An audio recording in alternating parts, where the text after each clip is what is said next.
Isaías capítulo 29, por favor.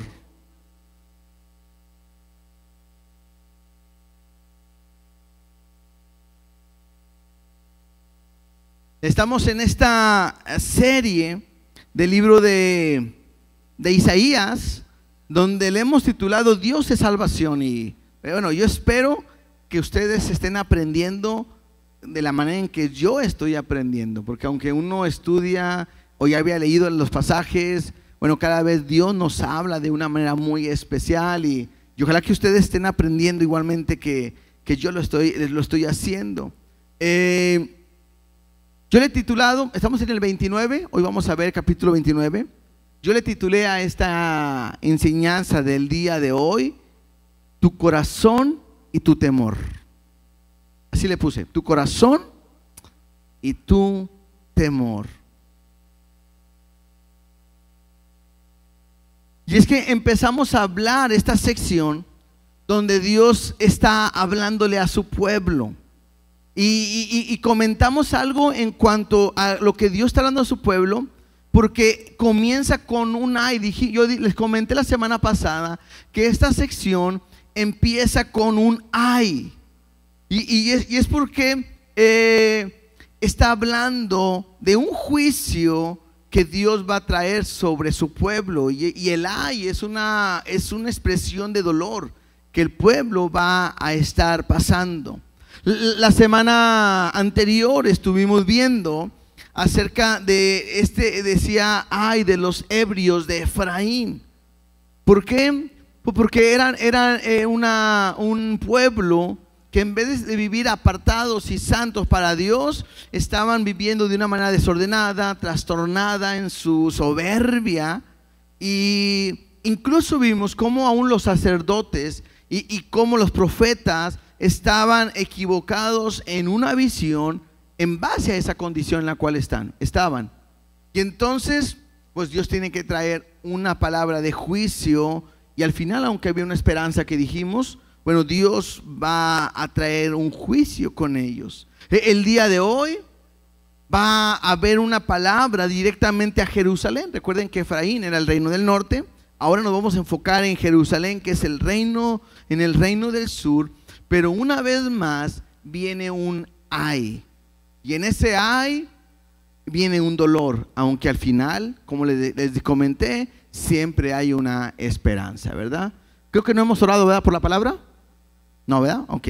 Vamos a orar para que Dios nos esté hablando y nos esté enseñando el día de hoy. Papá, te damos gracias porque eres bueno y porque eres fiel. Gracias porque podemos aprender de tu palabra. Gracias porque pues tú nos das la oportunidad no solamente de leerla, sino que a través de ella podamos conocerla y podamos ser transformados. Habla nuestras vidas, enséñanos, ministranos conforme a tu perfecta voluntad y permite que el día de hoy esta palabra pueda renovar nuestras vidas. En el nombre de Jesús te damos gracias. Amén y amén. Entonces va enfocada directamente a Jerusalén y vámonos directamente ahí. Versículo 1, por favor. Isaías 29:1 dice: ay de Ariel, ciudad donde habitó David, añadid un año a otro, las fiestas sigan su curso. No se sabe a ciertas exactamente por qué se le conoce o se le llama Ariel. Hay algunas traducciones en el original y algunas versiones. Esta palabra Ariel la ponen como decir león de Dios. Y es porque pues ellos se consideraban una ciudad que eran como leones de Dios. Dios con nosotros. Leones somos un animal fuerte, un poderoso. Somos una ciudad fuerte por Dios. Entonces estamos hablando de una ciudad que se sentía fuerte con Dios, o sabía que estaba fuerte con Dios. Otra manera también de poder ver lo que Ariel significa era, también podía significar consumir en fuego. y podía ser como un lugar del tabernáculo.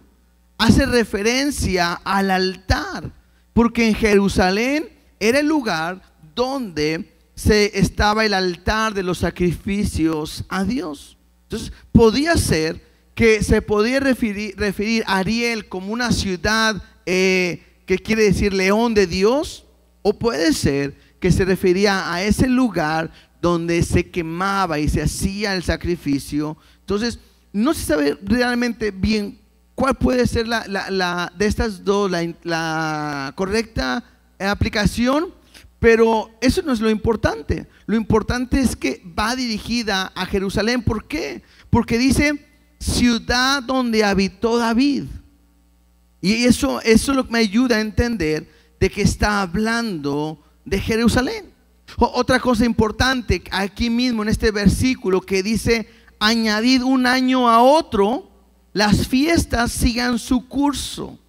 Y es como si Dios le está diciendo a Jerusalén. Recuerden, nomás así como para recordar, es reino del norte, vimos lo de Efraín; reino del sur, vimos que está Judá, y Jerusalén está en el reino del sur. Ahora está enfocado en el reino del sur, y ahí donde estaba el altar, donde se hacían los sacrificios.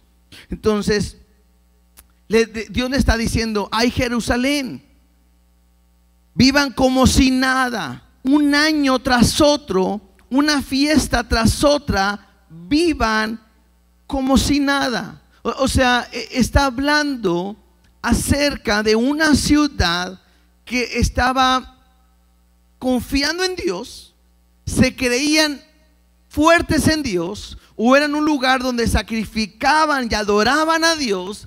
Pero el problema es que ellos no estaban bien con Dios. Y entonces Dios les dice: vivan como ustedes quieran, un año tras otro, haciendo sus fiestas, haciendo lo que a cada uno les gustan, sus rituales, como si nada pasara. Y eso es importante, porque hoy Dios nos va a hablar, y incluso estuve a punto de ponerle el título del sermón de hoy. La enseñanza de hoy es: no seas religioso. Porque el vivir una religión es muy diferente a ser cristiano.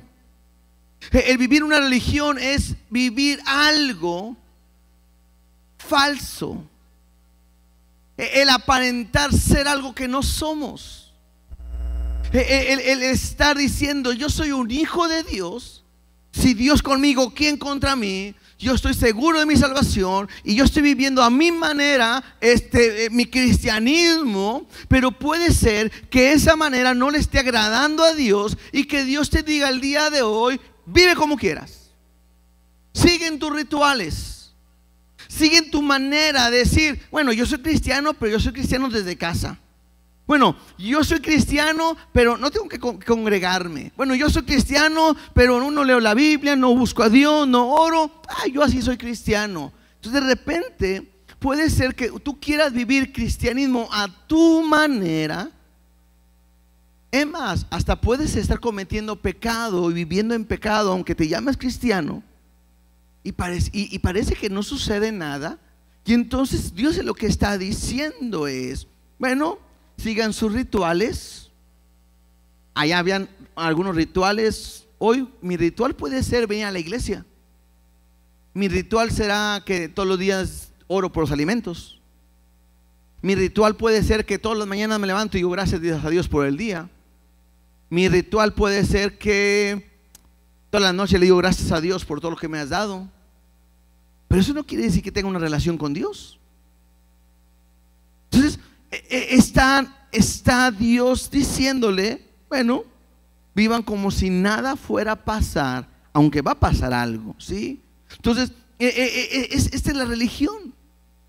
Un pueblo que se creía fuerte, león de Dios, vivían confiados en Dios, pero no estaba Dios ahí. Y ahorita lo van a ver por qué, ¿sí? Dice versículo 2, vamos a leerlo.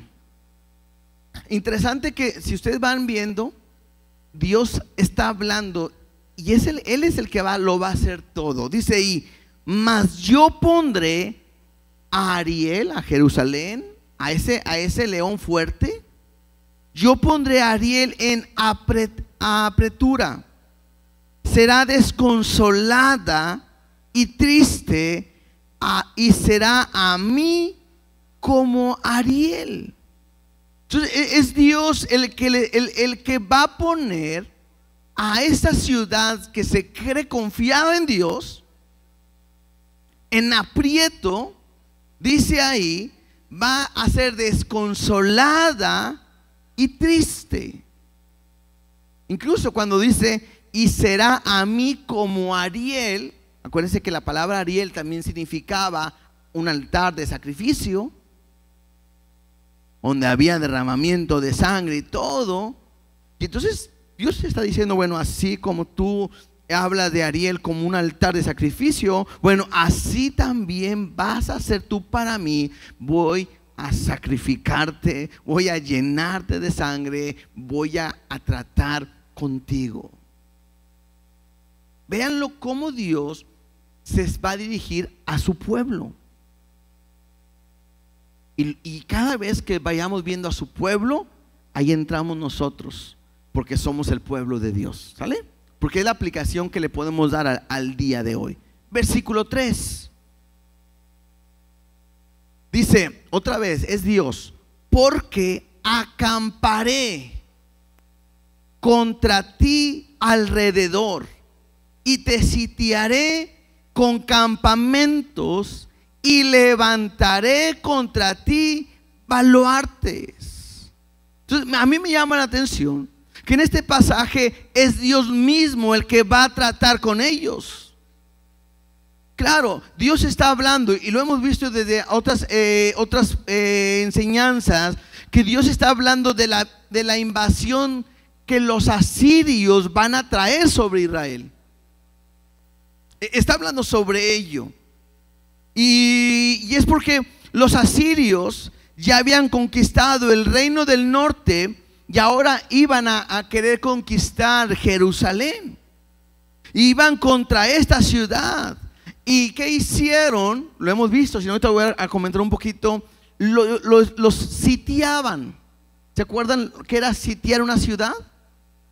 Sitiar una ciudad era que el enemigo no peleaba contra la ciudad, simplemente que la ciudad en aquel tiempo estaban rodeadas por lo que era por un muro para protegerlos, y tenían una puerta. El enemigo lo único que tenía que hacer era rodear toda la ciudad y no dejar que nadie entre ni salga a la ciudad. Entonces no había que pelear, simplemente si alguien quería entrar, y pues era más fácil acabar con uno, con dos, porque el pueblo estaba adentro. Y mientras el pueblo tenía alimento, tenía agua, lo tenía todo, pues el pueblo estaba bien. Pero ¿cuánto tiempo podía durar sin los suministros? Entonces había un problema, porque el agua se iba a acabar, porque la comida se iba a acabar. Y es donde el pueblo o tenía dos: o morían de hambre, o se rendían y se entregaban a una nación sin pelear. Eso era sitiar una ciudad. Entonces a mí me llama la atención que en este versículo 3 Dios mismo le está diciendo a su pueblo: porque acamparé contra ti alrededor. O sea, es Dios. Te sitiaré con campamentos. Y claro, Dios se va a usar a los asirios, pero el que está tratando todo, ¿quién es? Dios.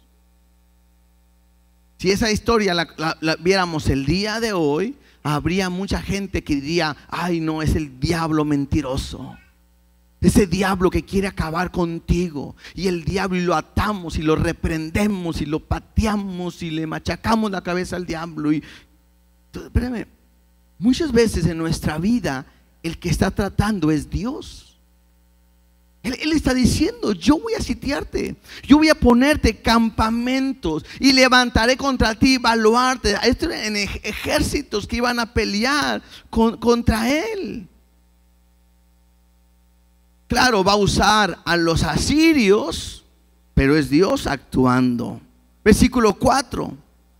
Entonces serás humillada, esa ciudad fuerte, esa ciudad Ariel, esa ciudad que se cree fuerza de Dios. Dios le dice, y entonces serás humillada. Hablarás desde la tierra y tu habla saldrá del polvo y será tu voz de la tierra como la de un fantasma y tu habla susurrará desde el polvo. O sea, ¿te crees un león?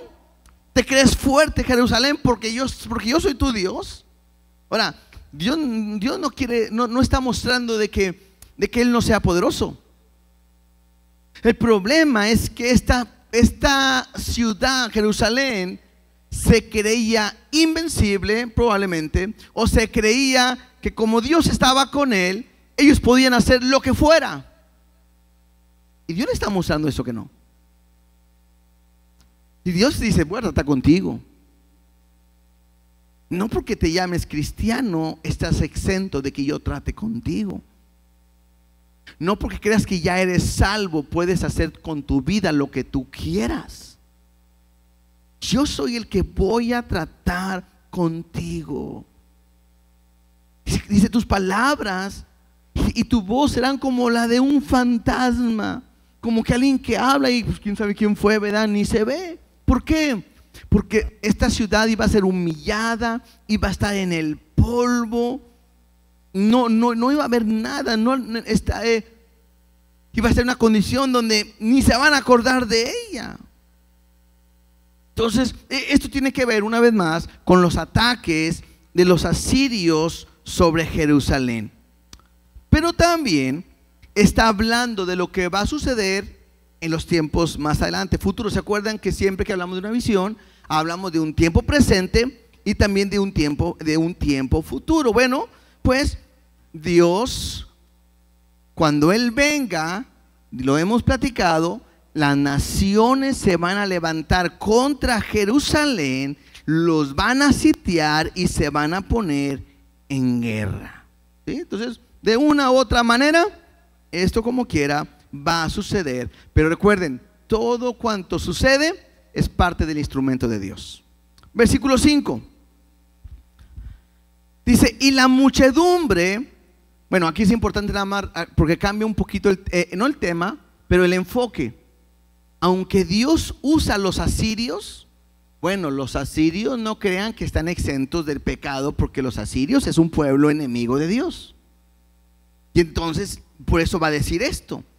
Ya la muchedumbre de tus enemigos, aquellos que Dios va a usar para sitiar a su pueblo, y a la muchedumbre de tus enemigos serán como polvo menudo, y la multitud de los fuertes como tamo que pasa, y será repentinamente en un momento. O sea, lo que está diciendo es, claro, los asirios son poderosos, van a venir, van a afligirte, van a tratar de destruirte, de acabar contigo, pero no te preocupes, esos enemigos para mí son como polvo, no son nada. Es más, son como un tamo que pasa. ¿Y se acuerdan lo que es el tamo? Tamo es aquella como la basurita cuando el trigo que era limpiada y que de repente, lo han visto que de repente levantan el trigo, el grano, y esa basurita que se va, que el aire la va aventando y que hace que quede limpio, ese es el tamo. Entonces él está diciendo, sí, los asirios son una nación muy fuerte, pero para mí es como un polvo, como esa basurita que salta y se va yendo, que no sirve para nada. Así son los enemigos que voy a levantar contra ti. O sea, yo tengo el control de todo. Versículo 6.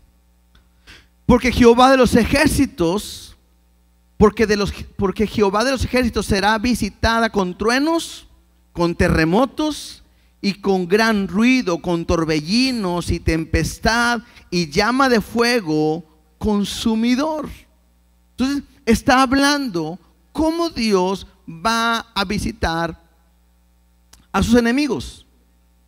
Aunque Dios los usa, aunque Dios va a usar como un instrumento, bueno, ellos no son nada. Y dice, Dios los va a visitar con truenos, con terremotos, con gran ruido, torbellinos, tempestades, como fuego consumidor. Y es Él mismo haciéndolo todo. Recordemos algo.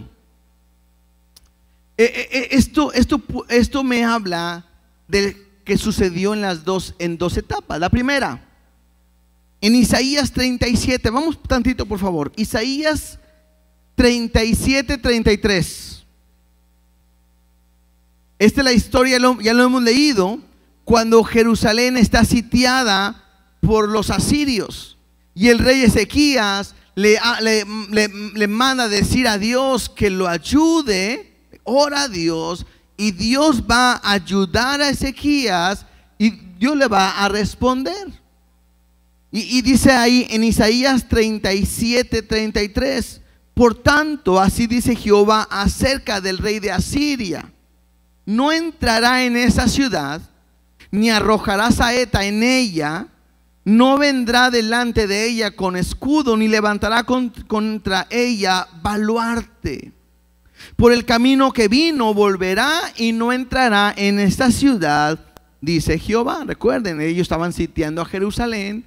Jerusalén clama a Dios y Dios le dice, sí, ha venido, pero así como vino se va a ir, no te va a hacer nada. Versículo 35, porque yo ampararé a esta ciudad para salvarla, por amor de mí mismo y por amor de David mi siervo.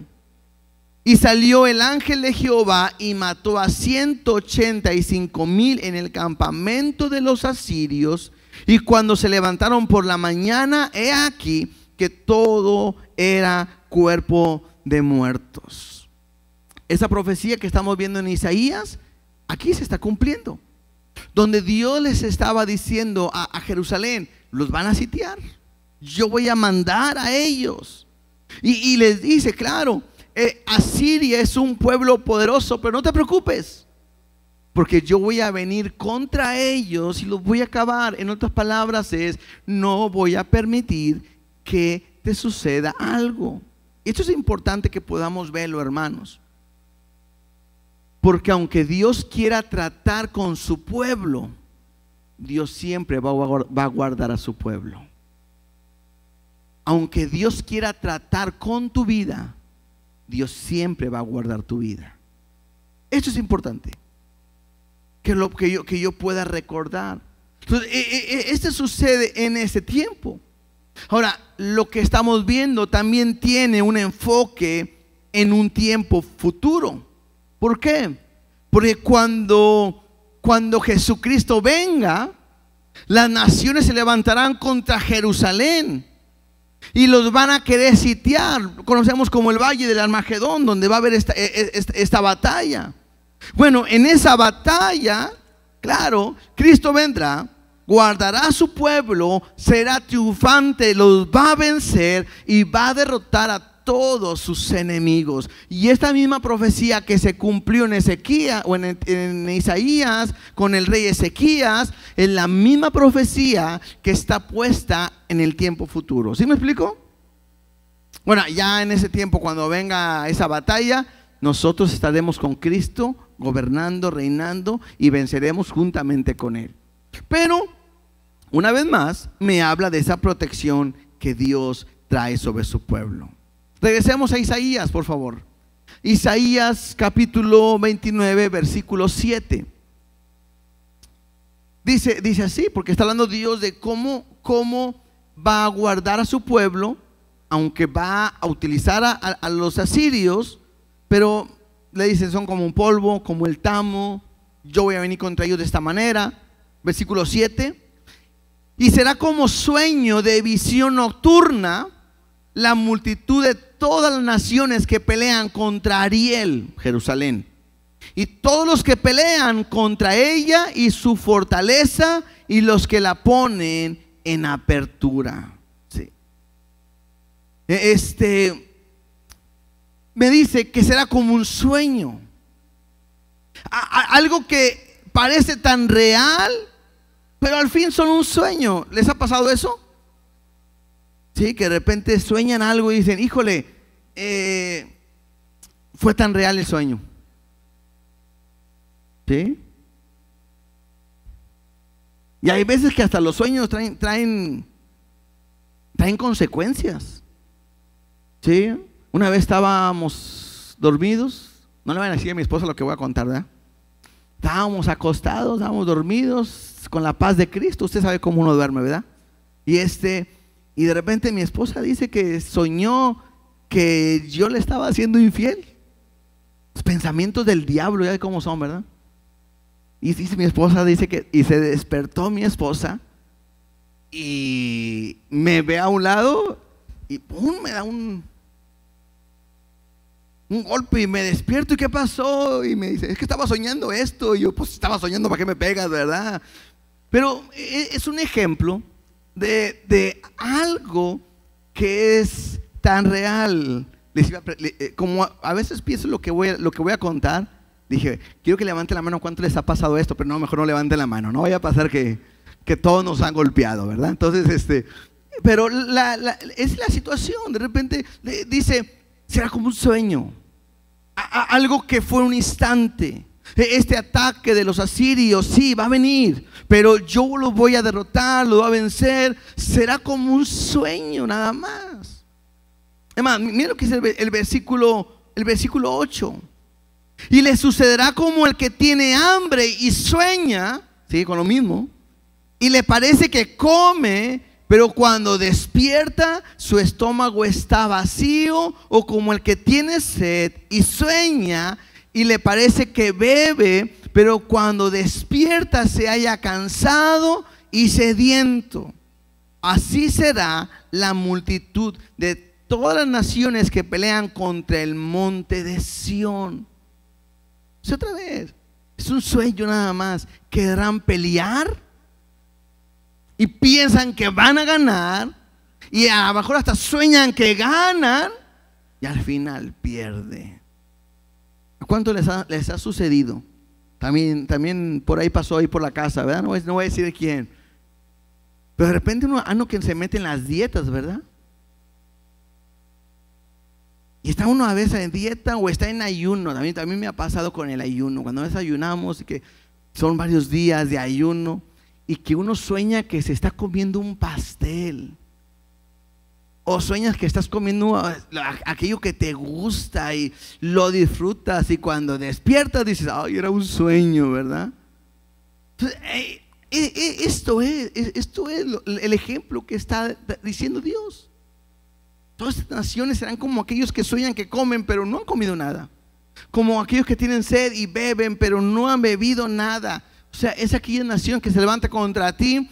Pensarán que te van a vencer, que van a pelear, pero no hay nada que van a suceder. Y entonces, lo que Dios espera es que el pueblo reaccione.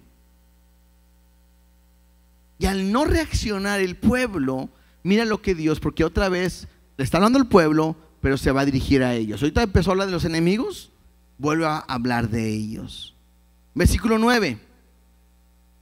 Deteneos y maravillaos, ofuscaos y cegaos, embriagaos y no de vino, temblad y no de sidra.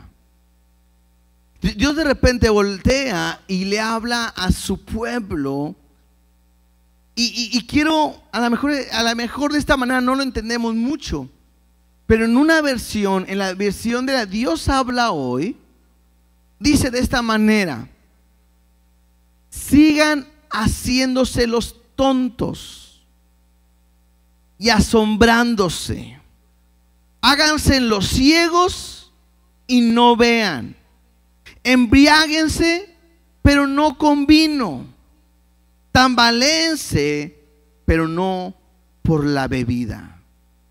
O sea, en otras palabras, lo que Dios le está diciendo a su pueblo es: a pesar de lo que te estoy diciendo, tú no reaccionas. A pesar de lo que te estoy hablando, tú sigues igual. Y entonces le dice: sigan haciéndose los tontos y asombrándose. No es que estén ciegos, sino dice: háganse los ciegos y no vean. Y esto es interesante, ¿por qué? Porque Dios día a día habla nuestra vida. Creo que el día de hoy Dios quiere enseñarte, quiere hablarte, y muchos de nosotros queremos cerrar nuestros ojos a ver lo que Dios me está diciendo.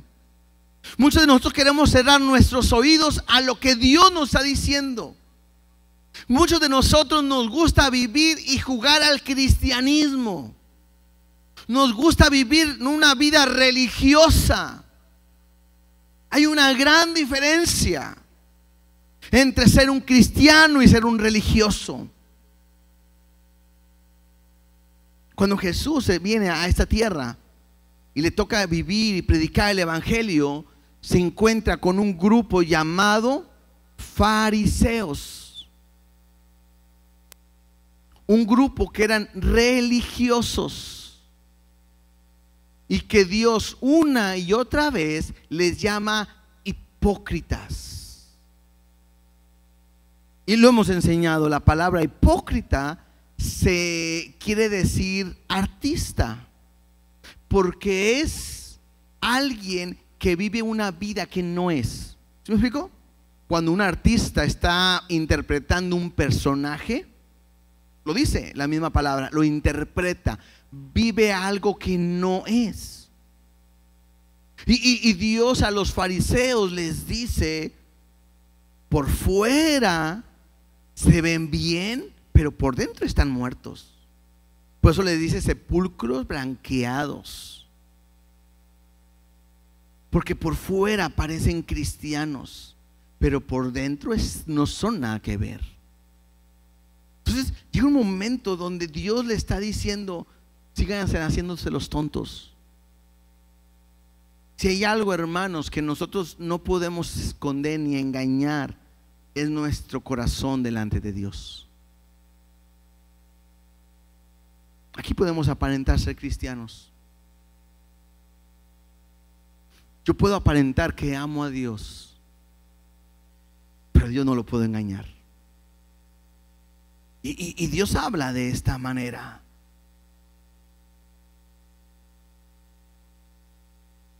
O sea, asómbrate.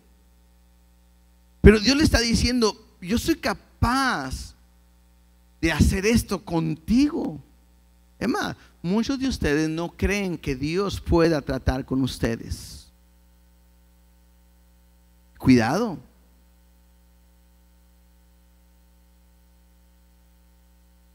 Porque a pesar de que el pueblo no quiere ver, bueno, Dios va a respetar esa situación. Aprendámoslo bien. Porque cuando alguien no quiere ver su condición y su corazón está endurecido, Dios así lo deja. Cuando se acuerda la historia que dice: y que Dios endureció el corazón del faraón. De repente nosotros pudiéramos malinterpretar esa palabra. Endurecer es como que Dios lo que hace es que lo hace duro. Y uno dice: pero ¿por qué? Si mejor Dios, ¿por qué no lo ablanda? Bueno, esta palabra de endurecer es como algo, como una pinza que agarra algo y así lo deja, así lo tiene.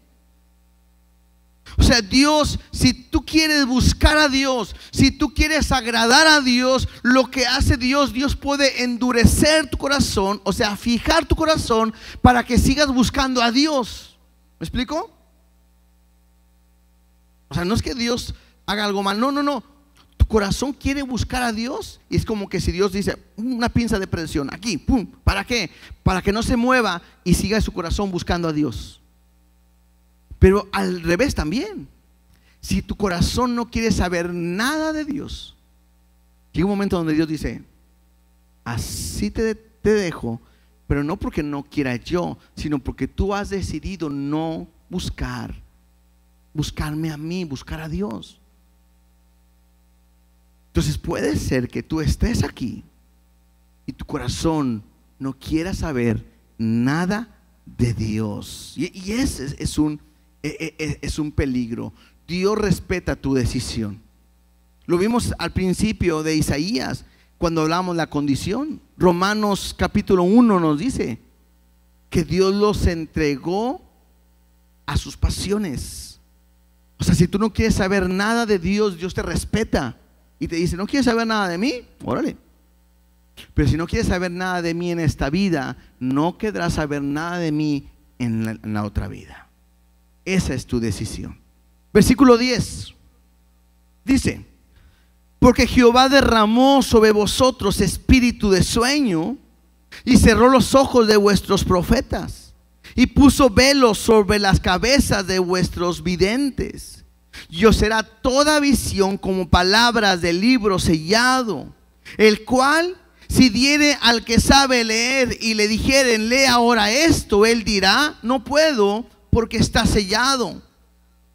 Y si diere el libro al que no sabe leer, diciéndole: lee ahora esto, él dirá: no sé leer.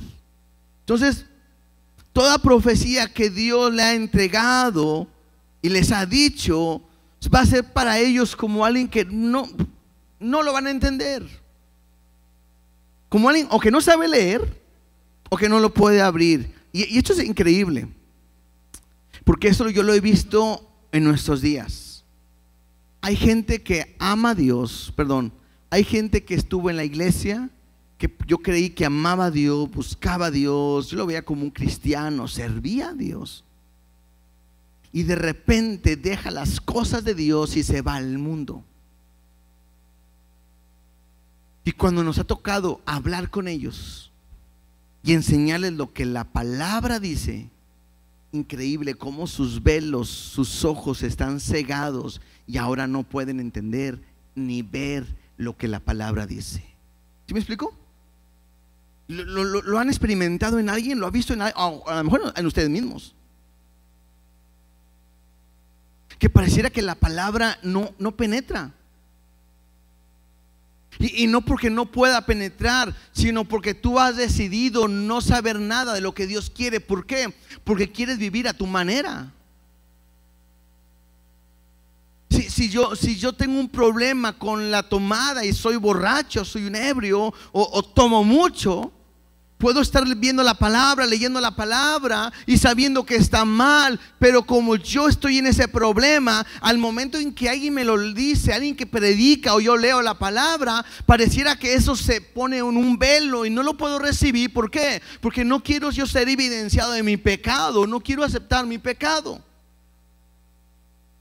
Entonces pareciera que esto está pasando con el pueblo, porque Dios le está diciendo: síganse haciendo los tontos. Pero yo les he hablado, es más, no lo van a entender, como si no supieran leer de lo que les estoy diciendo. Y les va a decir el por qué, versículo 13. Y creo que para mí este es el versículo clave de la enseñanza. Versículo 13. Dice pues el Señor: porque este pueblo, su pueblo, Jerusalén, Ariel, aquel que se creía un león, un lugar de sacrificio para Dios, porque este pueblo se acerca a mí con su boca y con sus labios me honra, pero su corazón está lejos de mí y su temor de mí no es más que un mandamiento de hombres que les ha sido enseñado. Y para mí yo digo: wow, qué palabra o qué directo es Dios con este pueblo. Te dice por qué. Porque no van a entender la palabra. ¿Por qué está cegado? ¿Por qué viene este juicio? ¿Por qué viene este ay sobre su pueblo? Y Dios es tan claro y le dice: porque este pueblo con su boca y con sus labios me honran. Me habla de alguien que se jacta de decir: soy cristiano. Me habla de alguien que se jacta de decir: no, es que el Señor es mi pastor y nada me faltará. Me habla de alguien que se jacta de decir: si el Señor es conmigo, ¿quién contra mí? Dios poderoso. No, si Dios me ayuda. Me habla de alguien que presume ser cristiano, pero hay un gran problema, que simplemente es de aquí hacia afuera, pero me dice que su corazón está lejos de Él.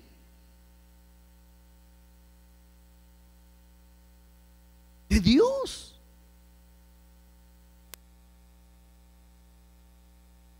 Y no solamente eso.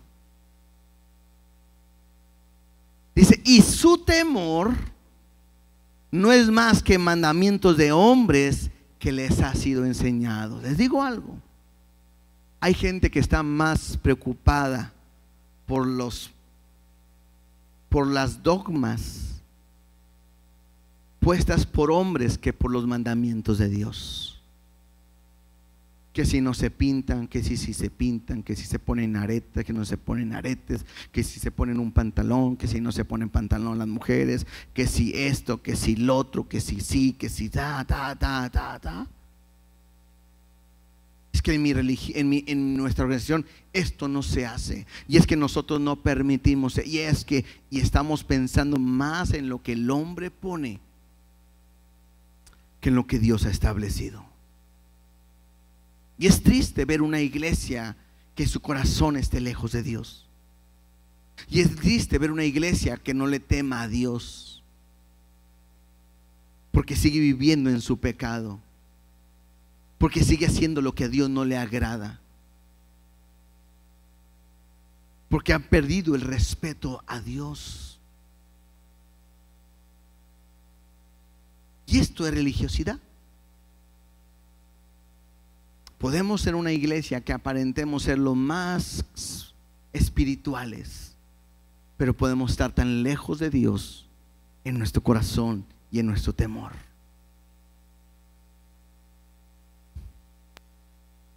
Ahora, qué bueno que nosotros como pastores no tenemos un medidor para detectar quién sí y quién no. Qué bueno, porque a todos ustedes los vemos por iguales. Lo malo es que a Dios no lo podemos engañar. Y si tu corazón está lejos, está lejos. Por eso cuando a Dios le dicen: Señor, en tu nombre echamos fuera demonios, en tu nombre profetizamos, en tu nombre. Y Jesús dice: y en aquel día le dirán: nunca os conocí, apartados de mí, hacedores de maldad.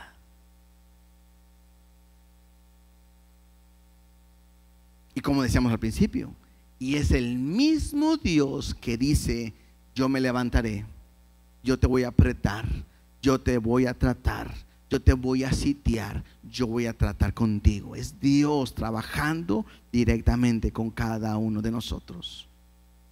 Entonces, en base a eso, creo que hay dos cosas que Dios quiere el día de hoy de ti.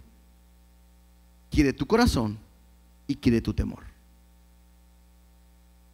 Les digo algo: hay muchos que no le hemos entregado nuestro corazón a Dios. Y Dios quiere tu corazón y quiere tu temor. Verso 14. Por tanto, he aquí que nuevamente excitaré yo la admiración de este pueblo con un prodigio grande y espantoso, porque perecerá la sabiduría de sus sabios y se desvanecerá la inteligencia de sus entendidos. ¿Qué es lo que dice Dios? Que Dios va a hacer algo grande, algo fuerte, pero espantoso, con un propósito de tomar su corazón, de tomar su temor a Dios. Pero me llama la atención que también dice: perecerá la sabiduría de los sabios y se desvanecerá la inteligencia de sus entendidos. ¿Por qué dice esto?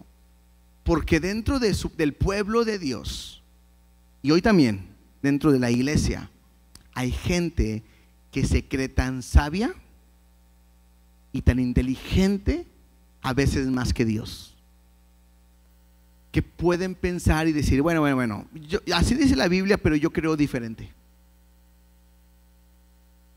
Yo creo que esto no es tan malo. No, yo creo que eso no es pecado. No, yo creo que lo puedo hacer. No.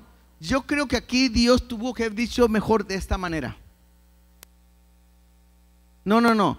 Dios dice que, pero yo no me dejo vencer por el pecado. Soy fuerte. ¿Sí me estoy dando a entender? ¿Sí me explico? Porque nuestros razonamientos, de repente, nuestro cristianismo me hace pensar que soy a veces tan maduro, tan fuerte, y que yo tengo derecho de hacer lo que yo quiera a pesar de, como si fuéramos más sabios, más inteligentes que Dios. Y es por eso que Dios dice: perecerá la sabiduría de los sabios y desvanecerá la inteligencia de los entendidos. Pero no está diciendo que Dios está en contra ni de la sabiduría ni de la inteligencia, sino de la sabiduría y de la inteligencia humana. Es más, rápidamente, Romanos 1:21, vamos ahí, por favor. Romanos 1:21 y 22. Nada más como fortalecer esto que estoy explicando. Y esa es la condición del hombre. Pues habiendo conocido a Dios, no le glorificaron como a Dios ni le dieron gracias, sino que se envanecieron en sus razonamientos y su necio corazón fue entenebrecido. Lo que estamos hablando. Versículo 22. Profesando ser sabios, ¿se hicieron qué? Necios. De eso estoy hablando. De un grupo de personas que se creen más sabios que Dios, pero son necios. Incluso, hermanos, con todo temor y respeto, hay gente en la iglesia que tiene sus razonamientos y piensan que son los correctos y son sabios, pero al final uno les dice no por esto, no por esto, no por eso, y se convierten en necios. Tristemente, y así lo dice la palabra, ¿sí? Entonces, es más, muchas veces nuestro entendimiento es un estorbo para que Dios trate con nuestras vidas.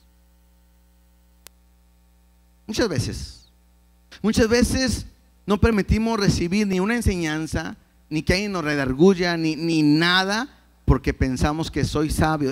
Y utilizamos como que tú no eres nadie para decirme lo que tengo que hacer. No, yo soy diferente. Tú no sabes por lo que yo paso. Y caemos en ese punto. Tú te crees sabio, pero puedes caer en esa necedad. Entonces, ¿qué es lo que dice Dios? Yo voy a destruir esa sabiduría. ¿Por qué lo va a hacer? Por amor. Porque si tú te crees más sabio que Dios, nunca vas a entender lo que Dios quiere hacer contigo. ¿Y qué dice Él? Lo va a destruir.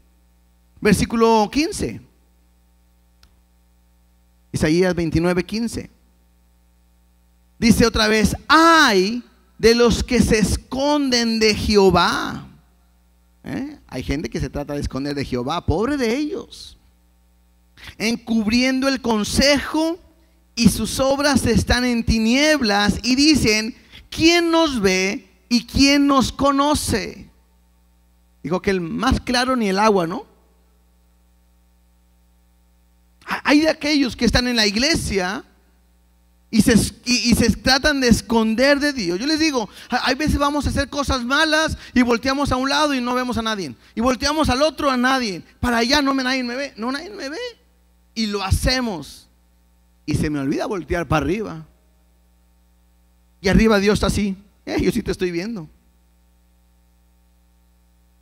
Yo no me puedo esconder de Dios. Increíble. Pero aún los pensamientos no están aquí y ya Dios ya los conoce. Aún las palabras no están en tu boca y Dios ya las conoce. Ese es el Dios que tenemos. ¿Por qué dices quién me ve? ¿Quién nos conoce? Claro que Dios te conoce. Verso 16. Vuestra perversidad ciertamente será reputada como el barro del alfarero. ¿Acaso la obra dirá de su hacedor, no me hizo? ¿Dirá la vasija de aquel que la ha formado, no entendió? O sea, en su sabiduría, el hombre se cree tan inteligente y tiene sus respuestas tan lógicas, científicas e inteligentes. Increíble, ¿no? Como el hombre hoy en día cree que viene del mono. Y tú le dices, no, es que Dios nos creó. No, es que venimos del mono. ¿Hay alguna prueba científica de esa? No. Algunos dicen que sí, pero ¿quién la ha podido mostrar, ver? No, nadie. Son teorías. Y la gente en su inteligencia a veces cree más esa teoría que la teoría que Dios nos ha creado. Hay gente que cree que una explosión hizo este mundo perfecto, cuando toda explosión que siempre vemos destruye, arruina, hace desaparecer. La inteligencia del hombre es tan grande, porque somos hechos a la imagen de Dios. Si hablamos de tecnología increíble, y no puede creer que este cuerpo perfecto que tenemos, cómo ha crecido, cómo no pueden creer que hubo alguien que tuvo que haberlo hecho porque es perfecto. O sea, el hombre en general, en su sabiduría, en su inteligencia, se han convertido en una necedad. Niegan la existencia de Dios. Es más, hay algunos que creen y piensan que después de esta vida ya no hay nada más que hacer. Por eso viven la vida de al placer.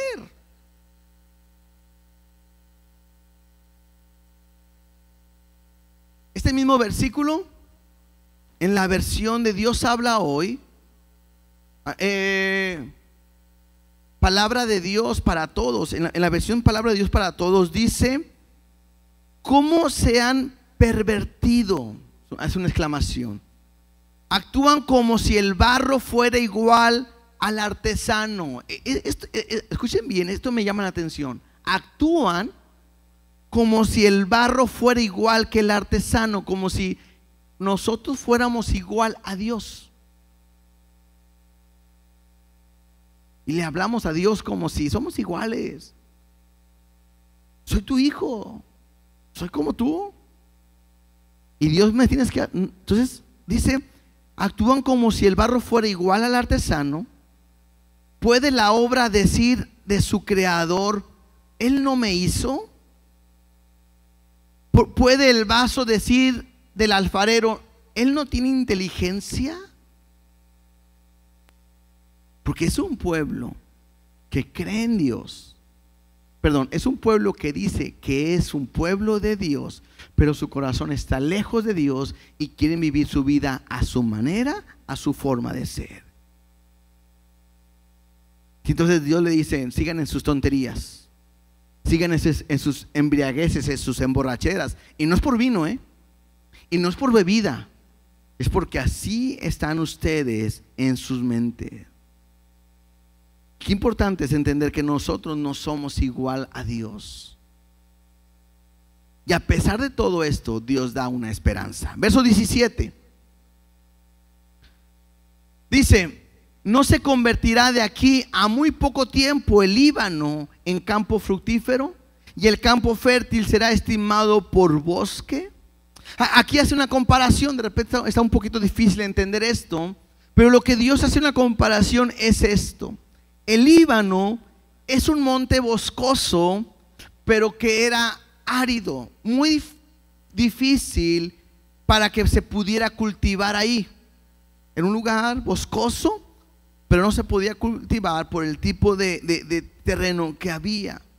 Y entonces lo que dice Dios es, de aquí a muy poco tiempo, el Líbano va a ser como un campo fructífero, fértil. me habla de una transformación, de un cambio en la naturaleza. Y lo que Dios simplemente está diciendo es, este pueblo que es necio, este pueblo que es terrible, de aquí a un poco de tiempo va a ser fructífero. En otras palabras, es como si Dios dice, los voy a meter a una disciplina porque necesito que aprendan y que cambien. Aunque ahorita son necios y no quieren entender, en un poco tiempo van a ver el fruto que voy a producir en ustedes. ¿Sí me explico? Como cuando en Hebreos dice que ninguna disciplina al principio es causa de gozo, pero después trae un fruto apacible de justicia. Entonces, es lo que Dios está diciendo. Este campo va a ser fértil. Y hace la comparación porque dice, y el campo fértil será estimado por bosque. O sea, habrá un cambio. Y los que son fértiles, poderosos, fuertes, me van a quedar como si nada. Ellos no van a poder avanzar. Versículo 18. En aquel tiempo los sordos oirán las palabras del libro. Acuérdense que al principio decían, no lo van a entender, no lo van a leer. En aquel tiempo los sordos oirán las palabras del libro, y los ojos de los ciegos verán en medio de la oscuridad y de las tinieblas. Entonces los humildes crecerán en alegría en Jehová, aún los más pobres de los hombres se gozarán en el Santo de Israel. Y aquí hay un cambio, porque me habla que Dios va a traer esa transformación, pero me dice quiénes. Hay una clave. ¿Quiénes van a tener la alegría de Jehová? Número uno, ¿sí? Los humildes. Alguien que reconoce condición y se pone debajo de Dios. Y número dos, los pobres se gozarán en el Santo de Israel. ¿Sí? Los pobres. ¿Se acuerdan de las bienaventuranzas? En Mateo capítulo 5 versículo 3, la primera bienaventuranza, Jesús al momento de empezar a predicar dice, bienaventurados los pobres en espíritu, porque de ellos es el reino de los cielos. O sea, hay una diferencia en dos tipos de personas. Aquellos que se creen sabios, que todo lo saben, que son ricos y que dicen, yo no ocupo de nada, yo no ocupo de Dios. Y aquellos que se humillan a Dios, aquellos que son pobres y dicen, yo no puedo solo, yo no puedo, yo no merezco nada, yo no puedo hacer nada si Dios no está conmigo. Y es ahí donde Dios viene y trae gozo y alegría a aquel que no puede. Porque Dios me dice que su poder se perfecciona en nuestra debilidad. Es como si tú le dijeras a Dios, no, Dios, yo puedo solo. Dios dice, ¿seguro? Sí, yo. Hágase un lado. Dios hace un lado, órale, pueda. Pero cuando alguien le dice a Dios, yo no puedo, yo no lo merezco, Dios, es cuando Dios dice, ok, vengo a ayudarte. Estoy perdido sin ti. Y es cuando Dios viene a ayudarnos. Versículo 20. Dice, porque el violento será acabado y el escarnecedor será consumido. Serán destruidos todos los que se desvelan para hacer iniquidad. Esto me habla del juicio que Dios va a traer, ¿cierto? El violento se va a acabar, el escarnecedor será consumido y será destruido todo aquel que se desvela para hacer iniquidad. Los que hacen pecar al hombre en palabra, los que arman lazo al que reprendía en la puerta y pervierten la causa del justo con vanidad. O sea, aquellos que dice aquí que arman lazo al que reprendía en la puerta. Probablemente aquel que trataba de que no pecaran, aquel que quería que las cosas se hicieran bien y se levantaban contra ellos, bueno, Dios va a tratar con ellos y los va a corregir. Si me habla del tiempo futuro, bueno, Dios va a acabar con toda maldad y su reino va a ser justo. Pero si dentro de su pueblo hay gente con este tipo de actitudes, Dios va a acabar con el violento, con el escarnecedor, con los que están haciendo las cosas malas. Verso 22. Por tanto, Jehová redimió a Abraham, dice así a la casa de Jacob: no será ahora avergonzado Jacob, ni su rostro se pondrá pálido. Jacob es el padre de las 12 tribus, desde Abraham, Jacob, y ya está hablando de su pueblo. Y entonces, cuando habla de Jacob, habla de sus descendientes. Y probablemente está viendo cómo este pueblo está rechazando a Dios. Pero Dios está diciendo, este tiempo ya no será igual, porque aunque ahorita me rechazan, cuando venga el tiempo que Él esté reinando, bueno, Jacob no será avergonzado. ¿Sí? Entonces, Dios va a salir por su pueblo. Si lo vemos en aquel tiempo, aunque los asirios iban a sitiar, iban a tratar a Jerusalén, Dios dice: mi pueblo no será avergonzado, yo lo voy a guardar. Si ya estamos hablando de tiempo futuro, cuando venga el tiempo que Cristo venga con su iglesia a gobernar y todas las naciones se levanten contra Israel para pelear, Dios dice: mi pueblo no será avergonzado, porque Él saldrá, Él peleará y Él vencerá y su pueblo saldrá victorioso. ¿Sí? Verso 23. Porque verá a sus hijos, obra de mis manos, en medio de ellos, que santificarán mi nombre y santificarán al Santo de Jacob y temerán al Dios de Israel. Ese pueblo que estaba perdido, que su corazón estaba lejos de Él y no había temor, bueno, este pueblo será diferente después de este cambio. ¿Por qué? Porque me habla que ahora este pueblo va a santificar a Dios y va a temer a Dios.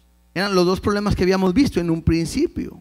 Y me está hablando de ese futuro restaurado que Dios va a tener sobre su pueblo. Y verso 24.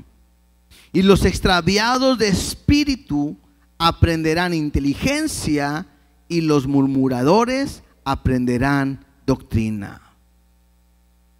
Entonces aquellos que estaban perdidos en sus razonamientos, en sus verdades, ahora van a aprender verdadera inteligencia y doctrina, que es una enseñanza sana. Y creo que esto nos ha pasado a nosotros.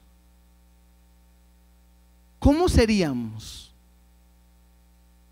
si Dios no hubiera cambiado nuestra manera de pensar y nuestra inteligencia antes de conocer a Dios?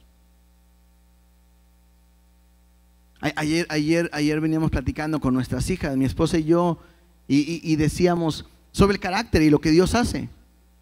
Y algo que comentábamos es, si nosotros no hubiéramos conocido a Dios, bueno, a mi esposa la conocí en la escuela bíblica, bueno, desde antes, pero mi relación, donde Dios ahí trató conmigo y dijo: te voy a poner un aguijón, fue mi esposa, no se crean, donde Dios trató conmigo fue ahí en la escuela bíblica.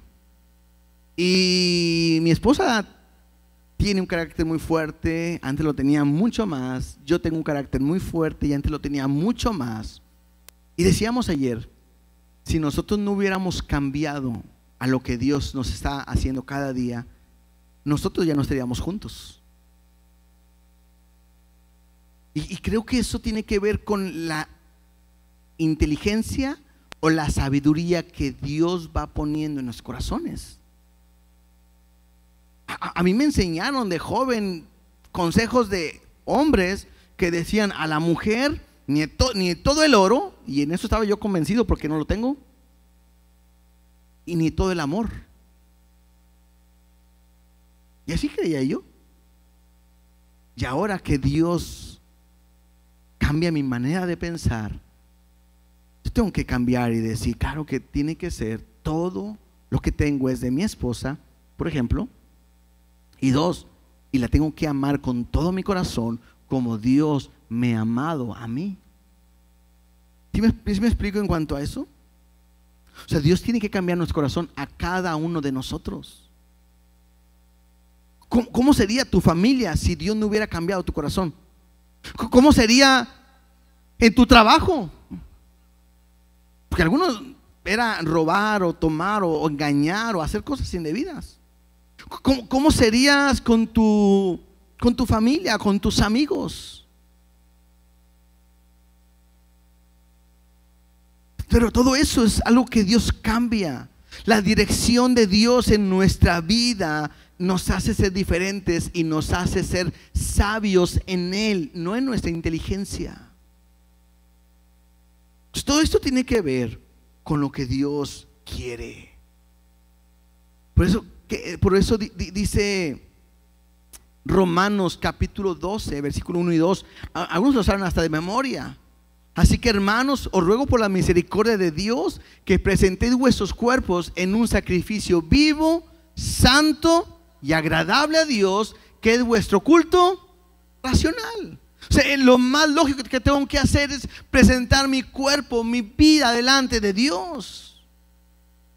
No termina ahí, sino que además me dice, y no te conformes a este siglo, sino transformaos por medio de vuestro entendimiento, renovar tu entendimiento, para que puedas comprobar cuál es la buena voluntad de Dios, agradable y perfecta. Lo que Dios necesita es cambiar tu corazón y tu temor a que sea para Dios. Cuando le temes a Dios, cuando tu corazón es de Dios, Dios te cambia y de un terreno árido te convierte en un terreno fértil. Y de una sabiduría humana necia a una sabiduría de Dios. Pero eso es solamente cuando dejas de ser religioso y le entregas tu vida plenamente a Dios. Puedes vivir en esta iglesia, puedes estar en esta iglesia, pero puedes estar viviendo una falsedad con Dios.